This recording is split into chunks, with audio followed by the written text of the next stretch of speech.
ഈ വാർത്തകളിലേക്ക് കൊല്ലം തേവലക്കരയിൽ സ്കൂളിൽ വെച്ച് ഷോക്കേറ്റ് വിദ്യാർത്ഥിക്ക് ദാരുണാന്ത്യം. 8ാം ക്ലാസ് വിദ്യാർത്ഥി മിഥുൻ ആണ് മരിച്ചത്. സ്കൂൾ കെട്ടിടത്തിന് മുകളിൽ നിന്ന് വീണ ചെരുപ്പെടുക്കാൻ കയറിയപ്പോൾ കഞ്ഞിപ്പുരയ്ക്ക് തൊട്ടുമുകളിലെ വൈദ്യുതി ലൈനിൽ നിന്നാണ് ഷോക്കേറ്റത്. തേവലക്കര ബോയ്സ് സ്കൂളിലാണ് അപകടം നടന്നത്. നാട്ടുകാരും ബി ജെ പി പ്രവർത്തകരും ശക്തമായ പ്രതിഷേധവുമായി രംഗത്തെത്തിയിട്ടുണ്ട്. ബി ജെ പി പ്രവർത്തകർ റോഡ് ഉപരോധിച്ചു. അതേസമയം ജില്ലയിൽ നാളെ ABP വിദ്യാഭ്യാസ ബന്ദിന് ആഹ്വാനം ചെയ്തിട്ടുണ്ട്. സംഭവത്തിൽ ശാസ്താംകോട്ട പോലീസും പാലാവശ്യ കമ്മീഷനും കേസെടുത്തിട്ടുണ്ട്. ജില്ലാ ചൈൽഡ് പ്രൊട്ടക്ഷൻ ഓഫീസറോട് ഇക്കാര്യത്തിൽ റിപ്പോർട്ടും തേടിയിട്ടുണ്ട്.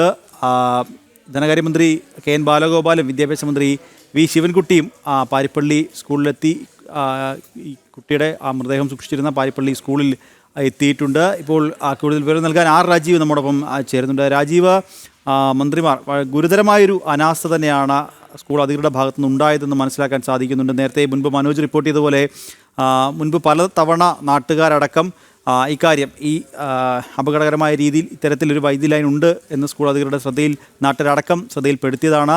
ഇക്കാര്യം നാട്ടുകാർ നമ്മളോട് പറഞ്ഞതാണ്. ഇത് അല്പസമയം മുമ്പ് മനോജ് ഇക്കാര്യം റിപ്പോർട്ട് ചെയ്തതാണ്. ഇപ്പോൾ മന്ത്രിമാരടക്കം അവിടേക്ക് എത്തുന്ന ഒരു സാഹചര്യമുണ്ട്. പക്ഷേ പ്രതിഷേധം ശക്തമാകും എന്ന് വിവിധ സംഘടനകൾ, BJP, ABVP അടക്കമുള്ള സംഘടനകൾ, ഒപ്പം മറ്റ് രാഷ്ട്രീയ പാർട്ടികളടക്കം വലിയ പ്രതിഷേധം ഉണ്ടാവും, മന്ത്രിമാർക്കെതിരെ പ്രതിഷേധിക്കും എന്നും പറഞ്ഞിട്ടുണ്ട്.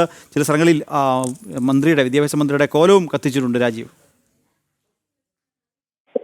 നിഖില്, ഇപ്പോൾ മിഥുന്റെ മൃതദേഹമുള്ളത് പാരിപ്പള്ളി മെഡിക്കൽ കോളേജിലാണ്. ഇവിടെയാണ് മന്ത്രിമാർ എത്തിയത്. വിദ്യാഭ്യാസ മന്ത്രി ഉൾപ്പെടെയുള്ളവർ ഇവിടേക്ക് എത്തി. ധനമന്ത്രി KN ബാലഗോപാലും ഇവിടേക്ക് എത്തിയിരുന്നു. മൃതദേഹം ഇപ്പോൾ പുറത്തേക്ക് മാറ്റുകയാണ്. ഏതായാലും വലിയ രീതിയിലുള്ള പ്രതിഷേധങ്ങൾ തുടരും എന്ന കാര്യത്തിൽ സംശയമില്ല. നിലവിൽ മന്ത്രിമാരുള്ളത് ഈ പാരിപ്പള്ളി മെഡിക്കൽ കോളേജിലാണ്. അവർ സ്കൂളിലേക്ക് എത്തും എന്നാണ് നേരത്തെ അറിയിച്ചിരുന്നത്. വിദ്യാഭ്യാസ മന്ത്രി ഉൾപ്പെടെ സ്കൂളിലേക്ക് വരും എന്ന് അറിയിച്ചിരുന്നു. സ്കൂളിലേക്ക് എത്തുകയാണെങ്കിൽ വലിയ രീതിയിലുള്ള പ്രതിഷേധങ്ങൾ ഉണ്ടാകാനുള്ള സാധ്യതയുണ്ട് എന്ന് പോലീസ് മുന്നറിയിപ്പ് നൽകിയിട്ടുണ്ട്. കാരണം നിലവിൽ തന്നെ പ്രദേശത്ത് വലിയ രീതിയിലുള്ള പ്രതിഷേധങ്ങൾ തുടരുകയാണ്. സ്കൂൾ മാനേജ്മെന്റിന്റെ ഭാഗത്ത് ഗുരുതരമായ വീഴ്ച സംഭവിച്ചു എന്ന് തന്നെയാണ് പ്രദേശവാസികൾ ചൂണ്ടിക്കാണിക്കുന്നത്. വൈദ്യുതി ലൈൻ മാറ്റിസ്ഥാപിക്കുന്ന ഉൾപ്പെടെയുള്ള കാര്യങ്ങളിൽ സ്കൂൾ മാനേജ്മെന്റ് കൃത്യമായി ഇടപെടൽ നടത്തിയില്ല എന്ന് പ്രദേശവാസികൾ രാവിലെ മുതൽ തന്നെ ചൂണ്ടിക്കാണിച്ചിരുന്നു. ഇതാണ് വലിയ ദാരുണമായ ഒരു സംഭവത്തിന് കാരണമായി മാറിയത്. മാത്രമല്ല, വൈദ്യുതി മന്ത്രി കൃഷ്ണൻകുട്ടിയും വൈദ്യുതി ബോർഡിന് വീഴ്ച സംഭവിച്ചു എന്ന കാര്യം സമ്മതിച്ചിട്ടുണ്ട്. കാരണം ആദ്യം ഇതുമായി ബന്ധപ്പെട്ട് പ്രതികരണം ആരാഞ്ഞപ്പോൾ വൈദ്യുതി ബോർഡിന് വീഴ്ച സംഭവിച്ചിട്ടില്ല, വൈദ്യുതി വകുപ്പിന് യാതൊരു തരത്തിലുള്ള വീഴ്ചയും ഇല്ല എന്നായിരുന്നു പറഞ്ഞത്. KCB കൃത്യമായി തന്നെ നടപടിക്രമങ്ങൾ പാലിച്ചാണ് വൈദ്യുതി ലൈൻ വലിച്ചതെന്നും വൈദ്യുതി മന്ത്രി വ്യക്തമാക്കിയിരുന്നു. എന്നാൽ അല്പസമയം മുമ്പ് അദ്ദേഹം വീഴ്ച സമ്മതിച്ചിട്ടുണ്ട്.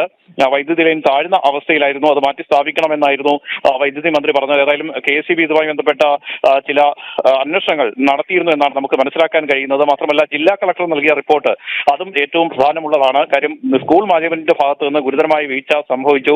ഈ ഷെഡ് നിർമ്മിക്കുന്ന സമയത്ത് കൃത്യമായ അനുമതി തേടിയില്ല. മാത്രമല്ല, ഈ സ്കൂൾ ഷെഡ് നിർമ്മിക്കുന്ന സമയത്ത് കൃത്യമായ അകലം പാലിക്കാതെയാണ് ഇത് നിർമ്മിച്ചത് എന്ന് കണ്ടെത്തുകയും ചെയ്തിരുന്നു. ജില്ലാ കളക്ടറാണ് ഇതുമായി ബന്ധപ്പെട്ട് പ്രാഥമികമായ അന്വേഷണം നടത്തിയത്. വിശദമായ അന്വേഷണം ജില്ലാ കളക്ടർ ആരംഭിച്ചിട്ടുണ്ട്. ഇതിനുശേഷം റിപ്പോർട്ട് സമർപ്പിക്കും. വിദ്യാഭ്യാസ വകുപ്പും ഇതുമായി ബന്ധപ്പെട്ട് അന്വേഷണം നടത്തുന്നുണ്ട്. ഏതായാലും ഈ അന്വേഷണങ്ങളൊക്കെ ഒരു വശത്ത് നടക്കുമ്പോഴും നമുക്ക് നേരിൽ കാണുമ്പോൾ തന്നെ മനസ്സിലാക്കാൻ കഴിയുന്നത് ഗുരുതരമായ വീഴ്ചയാണ് ഈ സ്കൂൾ മാനേജ്മെന്റിന് പറ്റിയിരിക്കുന്നത്. പ്രത്യേകിച്ചും ഒരു സ്കൂൾ കെട്ടിടത്തോട് ചേർന്ന് തന്നെ ഇത്തരമൊരു ഷെഡ് നിർമ്മിക്കുന്നു. സ്കൂൾ കെട്ടിടത്തിൽ നിന്ന് നേരിട്ട് ഈ ഷെഡിലേക്ക് പ്രവേശിക്കാവുന്ന രീതിയിലാണ് ഇത് നിർമ്മിച്ചിരിക്കുന്നത്. അതുകൊണ്ട് തന്നെ താഴ്ന്ന ക്ലാസ്സുകളിൽ പഠിക്കുന്ന കുട്ടികൾ ഒരുപാടുണ്ട്. ആ കുട്ടികൾ ഒരുപക്ഷെ ഈ രീതിയിൽ ഷെഡിലേക്ക് കയറാൻ സാധ്യതയുണ്ട് എന്ന മുന്നറിയിപ്പ് നേരത്തെ തന്നെ പല അധ്യാപകരും നൽകിയെന്നാണ് നമുക്ക് മനസ്സിലാക്കാൻ കഴിയുന്നത്. പക്ഷെ അതൊന്നും സ്കൂൾ മാനേജ്മെന്റ് ഗൗനിച്ചില്ല. അതാണ് ഇത്ര വലിയൊരു അപകടത്തിലേക്ക് നയിച്ചത്. ഒരു സ്കൂൾ വിദ്യാർത്ഥി ഈ ഷെഡിലേക്ക് കയറുകയും തന്റെ ചെരുപ്പെടുക്കാനായി ഈ ഷെഡിലേക്ക് കയറുകയും ഷോക്കേറ്റ് മരിക്കുകയും ചെയ്യുന്ന ഒരു ദാരുണ സംഭവത്തിലേക്ക് ഇത് നയിച്ചത് ഈ മുന്നറിയിപ്പുകൾ അവഗണിച്ചത് തന്നെയാണ്. കൃത്യമായി മാനദണ്ഡങ്ങൾ പാലിച്ചിരുന്നെങ്കിൽ ഇത്തരമൊരു ഷെഡ് അവിടെ നിർമ്മിക്കേണ്ട സാഹചര്യമില്ലായിരുന്നു. മാത്രമല്ല, സ്കൂളിൽ നിന്ന് മാറ്റി മറ്റു സ്ഥലങ്ങളിൽ ഷെഡ് നിർമ്മിക്കാൻ ആവശ്യമായ സ്ഥലം അവിടെ ഉണ്ടായിരുന്നു. ഇക്കാര്യവും ചൂണ്ടിക്കാണിച്ചതാണ്. മാത്രമല്ല, ഇതിനുശേഷവും ഈ ഷെഡ് നിർമ്മിച്ചതിന് ശേഷവും പല പ്രദേശവാസികളും അതുപോലെ തന്നെ രക്ഷകർത്താക്കളും ഒക്കെ ഇത്തരമൊരു അപകടം ഉണ്ടാകാനുള്ള സാധ്യതയുണ്ട് എന്ന് മുന്നറിയിപ്പും നൽകിയിരുന്നു. പക്ഷെ അതൊക്കെ സ്കൂൾ മാനേജ്മെന്റ് അവഗണിച്ചു. അതിന്റെ ഫലമാണ് ഒരു വിദ്യാർത്ഥിക്ക് ദാരുണമായ അന്ത്യം സംഭവിക്കാൻ ഇടയാക്കിയത് എന്നതാണ് ഏറ്റവും പ്രധാനപ്പെട്ട ഒരു വസ്തുത. ഏതായാലും ഇതുമായി ബന്ധപ്പെട്ട അന്വേഷണങ്ങൾ ഒരു വശത്ത് ജില്ലാ കളക്ടറുടേത് നടക്കുന്നു, മറുവശത്ത് വിദ്യാഭ്യാസ വകുപ്പിന്റേത് നടക്കുന്നു. ഈ രീതിയിലുള്ള അന്വേഷണങ്ങൾ മാത്രമായി എല്ലാ തവണയും ഈ ദുരന്തങ്ങൾ ഒതുങ്ങുകയാണ്. രാജീവ്, തുടരുക. ഇപ്പോൾ KP ശശികല ടീച്ചർ നമ്മോടൊപ്പം ചേരുന്നുണ്ട്. ടീച്ചർ, കൊല്ലം തേവലക്കര സ്കൂളിൽ അതിദാരുണമായൊരു സംഭവം. 8ാം ക്ലാസ് വിദ്യാർത്ഥിക്ക് സ്കൂളിൽ വെച്ച് ഷോക്കേറ്റ് ജീവൻ നഷ്ടമായിരിക്കുന്നു. നമുക്കിത് ജീവൻ നഷ്ടമായി എന്ന് ലളിതമായി പറയാൻ സാധ്യമല്ല. ശരിക്കു പറഞ്ഞാൽ അതൊരു കൊലപാതകം തന്നെയാണ് എന്ന് പറയേണ്ടി വരുന്നു. കാരണം ഒരു വിദ്യാലയത്തിലെ ഇത്രയും താഴ്ന്ന് KSEBയുടെ ലൈൻ ഇത്രയും താഴ്ന്ന് വലിച്ചിരുന്നു എന്നും അത് നിരുത്തരവാദത്തിന്റെ ഒരു പര്യായമായി അത് മാറി. എങ്ങനെ അങ്ങനെ ഒരു സ്കൂളിന് അത്തരത്തിൽ ഫിറ്റ്നസ് കിട്ടിയത്? ഫിറ്റ്നസ് കിട്ടാതെ വിദ്യാലയങ്ങൾക്ക് പ്രവർത്തിക്കാൻ സാധ്യതയല്ലോ.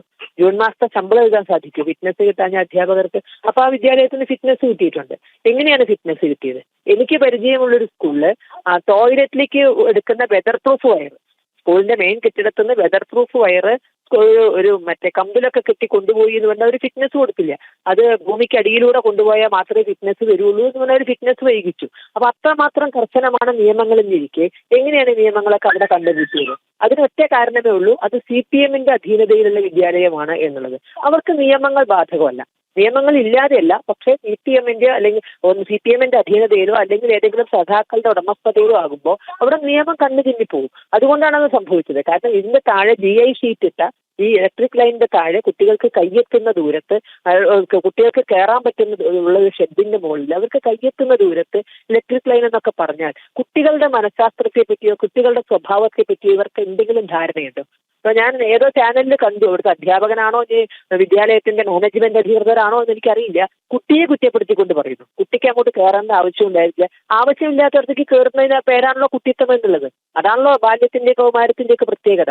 അവരെ നമ്മൾ ശ്രദ്ധിച്ചു കൊണ്ടുപോകുക, അതല്ലെങ്കിൽ അവർക്ക് അപകടം പറ്റാവുന്ന നമ്മുടെ ശ്രദ്ധയിൽപ്പെടുന്ന കാര്യങ്ങൾ ഒഴിവാക്കി കൊടുക്കുക എന്നതേ ചെയ്യാൻ പറ്റൂ. അല്ലാതെ കുട്ടികൾ മുതിർന്ന ആളുകളെ പോലെ പെരുമാറും എന്ന് പ്രതീക്ഷിക്കുന്നത്, അത്തരത്തിൽ പ്രതീക്ഷിക്കുന്നത് അവർ കുട്ടികളെ കണ്ടിട്ടില്ല എന്നുള്ളതാണ്. എത്താൻ പറ്റാത്തടത്തൊക്കെ എത്തുക, വലിഞ്ഞു കയറുക എന്നുള്ളത് തന്നെയാണ് കുട്ടിത്വത്തിന്റെ പ്രത്യേകത. അപ്പൊ അതുപോലും മനസ്സിലാക്കാതെ ക്യാപ്സ്യൂളുകളുമായി രംഗത്ത് വരികയാണ്.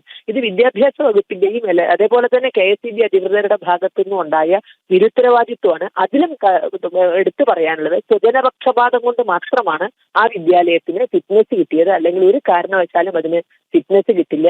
ഇത് വളരെ ലളിതമാക്കി കൊണ്ടുപോകാനാണ് ഇത്തരത്തിലുള്ള ക്യാപ്സ്യൂളുകൾ, കുട്ടി കയറിയത് കൊണ്ടാണ് എന്ന് പറയുന്ന തരത്തിലുള്ള ക്യാപ്സ്യൂളുകൾ വരുന്നത്. ഈ വിഷയം ലളിതമാക്കി കൊണ്ടുപോകാനാണ് എന്ന് പറയാതെ വയ്യ.